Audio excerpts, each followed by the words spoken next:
बिस्मिल्लाहिर्रहमानिर्रहीम अस्सलामु अलैकुम वरहमतुल्लाहि वबरकातुहू।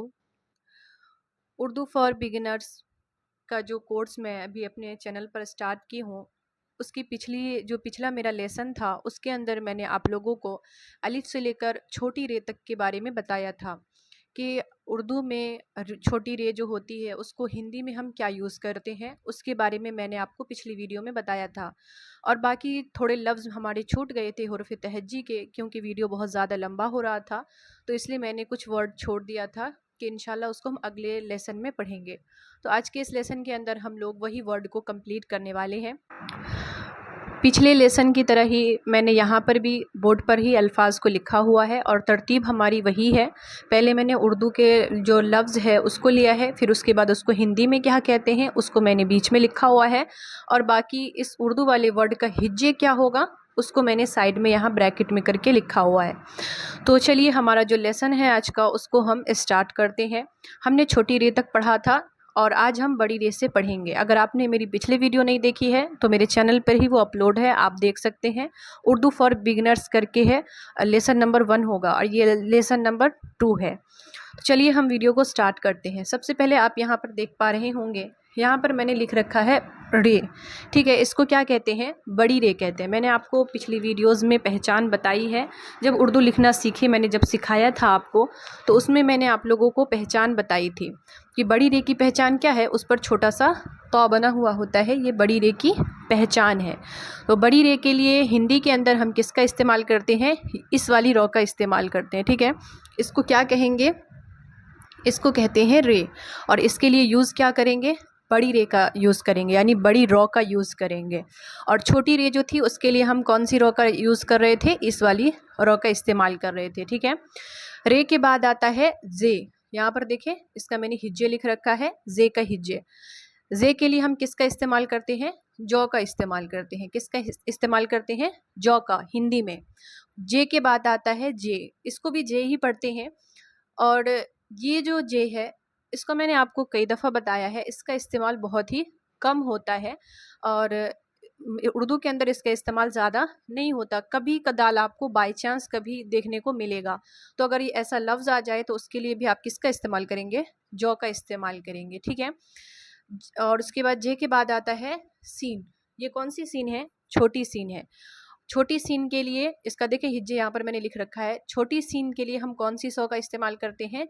ये वाली सौ का इस्तेमाल करते हैं। छोटी सीन के बाद आता है बड़ी सीन। बड़ी सीन और छोटी सीन की पहचान क्या है कि छोटी सीन पर कोई नुक्ता नहीं होता, लेकिन बड़ी सीन के ऊपर क्या होते हैं? 3 नुक्ते होते हैं। ठीक है, तो बड़ी सीन यहाँ पर देखिए इसका हिज्जे है। बड़ी सीन के लिए किसका इस्तेमाल करते हैं? इस वाली शौ का, यानी बड़ी सीन के लिए हम ये वाली शौ का इस्तेमाल करेंगे, और जब छोटी सीन आ रही होगी तो वहाँ पर हम इस वाली शौ का इस्तेमाल करेंगे। ठीक है, शीन के बाद है स्वाद। स्वाद के लिए हम किसका इस्तेमाल करते हैं? इस वाली सौ का इस्तेमाल करते हैं। जिस सौ का इस्तेमाल हम सीन के लिए करते हैं उसी सौ का इस्तेमाल हम स्वाद के लिए करेंगे। उसके बाद है ज़्वाद। ज़्वाद के लिए हम किसका इस्तेमाल करेंगे? जौ का इस्तेमाल करेंगे। अब यहाँ पर आप कुछ वर्ड यहाँ पर मैंने आपको समझाई है। हरकतें जो है उसको भी समझना बहुत ज़रूरी है। अल्फाज के साथ हरकतों को भी समझना बहुत ज़रूरी है। देखिए ये जो हरकत है, ये इस तरीके से, इसको क्या कहते हैं? ज़बर की हरकत। ठीक है, और ये जो होती है यानी हरूफ के ऊपर अगर कोई हरकत है तो उसको क्या कहेंगे? ज़बर की हरकत। और अगर नीचे है तो ज़ेर, और अगर इस तरीके से वाव की तरह बना हुआ है तो उसको कहते हैं पेश। और एक आता है जज़्म, इसका भी इस्तेमाल बहुत ज़्यादा होता है। इन सब का यूज़ कैसे होता है मैं अभी आपको बताती हूँ। जैसे देखिए यहाँ पर है बड़ी रे। ठीक है, बड़ी रे है तो अभी इसको हम क्या पढ़ेंगे? रे पढ़ेंगे। ठीक है, और इस्तेमाल क्या करेंगे? रे। अब इसके ऊपर अगर देखें ये रे है, अब इस पर हम ज़बर की हरकत डाल देंगे तो रे ज़बर रॉ, आवाज़ क्या आएगी? रॉ की आएगी। यानी आप इसके हिज्जे को समझिए, जैसे आप रे के ऊपर ज़बर की हरकत लगाएंगे फ़ौरन आपको हिंदी में समझ में आ जाएगा कि रे के ऊपर अगर हमने ज़बर की हरकत लगाई तो रे ज़बर रॉ, रॉ की आवाज़ आई। किसकी आवाज़ आई? रॉ की आवाज़ आई। उसी तरीके से है रे। ठीक है। रे के नीचे अगर हम जेर की हरकत लगाएंगे तो रे जेर री, आवाज़ कहाँ जाएगी, नीचे जाएगी। तो ये हरकतें होती है हरूफ को, जब हम हरूफ के ऊपर हरकत लगाते हैं तो उसकी आवाज़ क्या हो जाती है, चेंज हो जाती है। तो ये ज़बर की हरकत है। ज़बर की हरकत हमेशा हरूफ के ऊपर आएगी, जेर हमेशा नीचे आएगा। और पेश की जो हरकत है वो ऊपर ही रहेगी, लेकिन उसकी पहचान क्या है कि वो वाव की तरह बना हुआ होता है। जैसे रे पेश रू, आवाज कहाँ जा रही है, ऊपर को जा रही है, और हमारे जो होठ है वो क्या हो रहे हैं, गोल हो रहे हैं। ये सारी हरकतें मैं आपको बस पहचान बता दे रही हूँ। बाकी जब हम अल्फाज लिखेंगे तो आपको डायरेक्ट ये हरकत समझ में आ जाएगी। और जो चौथी चीज है जज्म, जिसको मैंने यहाँ पर लिख रखा है। जज्म जो है वो हर्फ को मिलाने के काम में आता है, अल्फाज को मिलाने के काम में आता है। जैसे मिसाल के तौर पर है अलिफ, ठीक है। अब ये भी क्या है, खाली अलिफ है। अलिफ के आगे हम अगर बढ़ा देंगे नून, क्या बढ़ा देंगे, और नून के ऊपर हम डाल देंगे जज्म। तो अलिफ नून जबर अन, अलिफ नून जबर अन, यानी ये जज्म जो है किसके काम में आया, हर्फ को मिलाने के काम में आया। ठीक है। इसी तरीके से अलिफ है, ठीक है, ये अभी क्या है, अलिफ है। अगर इसके ऊपर हम इसको डाल देंगे, इसको क्या कहते हैं, मद कहते हैं। पिछली वीडियोस में मैंने आपको बताया था ये किसकी अलामत है, मद की अलामत है। तो जैसे ही इस पर ये मद चला जाएगा तो ये क्या हो जाएगा, अब अलिफ नहीं रहेगा बल्कि क्या बन जाएगा, अलिफ मद्दा। क्या बन जाएगा, अलिफ मद्दा। और अलिफ के लिए उर्दू हिंदी के अंदर हम किसका इस्तेमाल करते हैं, औ का यूज़ करते हैं। ठीक है, अलिफ के लिए हिंदी में औ का यूज़ करते हैं। लेकिन जैसे ही ये अलिफ मद्दा में कन्वर्ट होगा, यानी अलिफ मद्दा होगा, तो इसके लिए किसका इस्तेमाल करेंगे, आ। अलिफ मद्दा किसकी आवाज़ देती है, आ की आवाज़ देती है, अलिफ मद्दा आ। ठीक है, तो अलिफ मद्दा के लिए आ का यूज़ करते हैं। यहाँ पर आपको बात समझ में आई कि ज़बर ज़ेर पेश और ये जो जज्म है इसको किस तरीके से आपको समझना है। ज़बर की आवाज़ में मतलब ये जो हरूफ पर लगेगा ना तो ये सबकी आवाज़ चेंज हो जाएगी। रे ज़बर र, पहले क्या था, रे था, लेकिन इस पर ज़बर की हरकत आई तो रे ज़बर र, रे ज़ेर री, रे पेश रू। उसके बाद अगर जज्म है तो ये हर्फ के मिलाने के काम में आएगा। चलिए बाकी इसकी डिटेल जो है जैसे जैसे हम आगे बढ़ेंगे लेसन में वैसे वैसे आपको समझ में आएगा। चलिए अब इसका हम अगला जो वर्ड है उसको हम देख लेते हैं। अब आगे जो हमारा वर्ड है वो है तो। इसको क्या कहते हैं, तो कहते हैं। यहाँ पर भी है हिज्जे, इसका मैंने लिखा हुआ है तो के लिए हिंदी के अंदर हम किसका इस्तेमाल करते हैं, तो का इस्तेमाल करते हैं। किसका इस्तेमाल करते हैं, तो का। तो के बाद आता है जो। तो और जो ये दोनों जो है वर्ड एक ही तरह लिखा जाता है, बस फ़र्क क्या है, तो के ऊपर कोई नुक्ता नहीं होता, लेकिन जो के ऊपर क्या होता है, एक नुक्ता होता है। ये उसकी पहचान है उर्दू के अंदर जब लिखेंगे तो। और बाकी हिंदी में दोनों का यूज़ अलग है।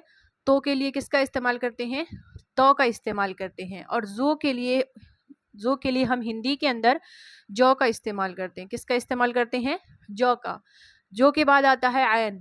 ऐन के लिए हम हिंदी के अंदर किसका यूज़ करेंगे, औ का यूज़ करेंगे। किसका यूज़ करेंगे, औ का।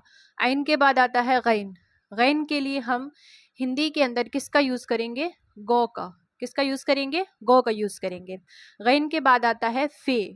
क्या आता है, फे आता है। ठीक है, ये उर्दू में है, फिर इसका यहाँ पर हिज्जे भी आप देख सकते हैं। फे के लिए हम हिंदी के अंदर किसका यूज़ करते हैं, फो का यूज़ करते हैं। फे के बाद आता है काफ। ठीक है, काफ और काफ दोनों में क्या है, फ़र्क है। ये जो है अभी जो काफ ऊपर आप देख रहे हैं ये कौन सी काफ है, बड़ी काफ है। बड़ी काफ के लिए हिंदी के अंदर हम कौ ही का यूज़ करते हैं।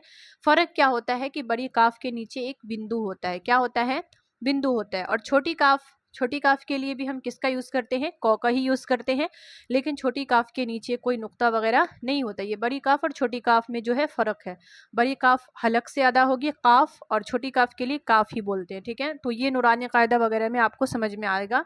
बाकी उर्दू में आप इतना समझ लें कि जब हमें छोटी काफ मतलब बड़ी काफ का कोई वर्ड लिखना होगा तो उसके लिए हम जब कौ लिखेंगे तो उसके नीचे एक बिंदु डालेंगे। ठीक है, और छोटी काफ के लिए कोई बिंदु नहीं देंगे, डायरेक्ट कौ का यूज़ करेंगे।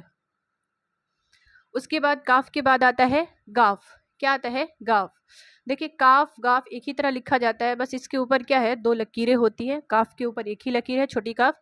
तो गाफ के लिए किसका यूज़ करते हैं, गौ का यूज़ करते हैं। गाफ के बाद आता है लाम। क्या आता है, लाम आता है। लाम के लिए हिंदी के अंदर हम लौ का यूज़ करते हैं। लाम के बाद आता है मीम। मीम के लिए हम हिंदी के अंदर मौ का यूज़ करते हैं। नून। नून के लिए हम किसका यूज़ करते हैं, नून के लिए नौ का यूज़ करते हैं। और फिर वाव, वाव के लिए हम किसका यूज़ करते हैं, देखें यहाँ पे हिज्जे मैंने लिख रखा है, वाव के लिए हम वॉ का यूज़ करते हैं। उसके बाद है हे, ये कौन सी हे है, छोटी हे है। ये कौन सी हे है, छोटी हे है। छोटी हे के लिए हम किसका यूज़ करेंगे, हौ का यूज़ करेंगे। और बड़ी हे, इसको क्या कहते हैं, बड़ी हे कहते हैं। बड़ी हे के लिए भी हम हौ का यूज़ करते हैं, लेकिन यहाँ पर भी बिंदु का थोड़ा सा फर्क होगा। इसके आगे का जो वर्ड है वो भी अब मैं यहाँ पर आपको लिख कर बता देती हूँ। बड़ी हे के बाद आता है हमजा, ठीक है। हमजा के लिए यहाँ पर देखिए, हमजा का मैंने हिज्जे लिख रखा है। हमजा के लिए हिंदी के अंदर हम औ का यूज़ करते हैं, ठीक है। और ये है ये के लिए ये छोटी ये है, और ये वाली कौन सी है, बड़ी ये है। ये के लिए हम हिंदी के अंदर यौ का यूज़ करते हैं। बड़ी ये के लिए भी यौ का और छोटी ये के लिए भी यौ का यूज़ करते हैं। तो यहाँ पर आपने देखा, हमने जो हुरूफ तहज्जी को शुरू किया था अलिफ से लेकर या तक, वो यहाँ पर कंप्लीट हो गया। उर्दू के अंदर अलिफ से लेकर या तक में टोटल कितने वर्ड होते हैं, 38 वर्ड होते हैं, ठीक है। जिसको आज के इस वीडियो के अंदर हम लोगों ने कंप्लीट कर लिया। हमने टोटल 2 लेसन बनाए हैं अलिफ से लेकर या तक के। तो आप पहला लेसन भी देखिए और उसके बाद दूसरा लेसन भी देखिए। यहाँ पर ये पूरा कंप्लीट हो गया है। इसमें मैंने हरकतों के बारे में भी थोड़ा बहुत आपको बताया है। इंशाल्लाह हम धीरे धीरे इसी तरीके से वर्ड लेकर आपको उर्दू लिखना सिखाएंगे। तो आज के इस वीडियो के अंदर हमने बस यहाँ तक कंप्लीट किया। इंशाल्लाह अगला वीडियो हमारा इसी तरीके के दूसरे टॉपिक के साथ होगा। लेसन नंबर 3 के अंदर हम लोग मिलेंगे। तो आज बस आप इसकी प्रैक्टिस करें। तो अब ये यहाँ पर कंप्लीट हो चुका है पूरा 38 वर्ड। तो अब क्या करें, आप अलिफ से लेकर या तक का पूरा प्रैक्टिस करें। अलिफ को हिंदी में क्या कहते हैं, बे को क्या कहते हैं, ऐन को क्या कहते हैं, गैन को क्या कहते हैं, ये सब मैंने आपको बता दिया है। तो आप इसकी प्रैक्टिस करें। जब हम अल्फाज लिखेंगे तो फिर आपको और भी अच्छे तरीके से समझ में आएगा। तो आज के लिए बस इतना। इंशाल्लाह मिलेंगे अगले सबक में। तब तक अपना ख्याल रखिएगा, दुआओं में याद रखिएगा। अल्लाह हाफिज़।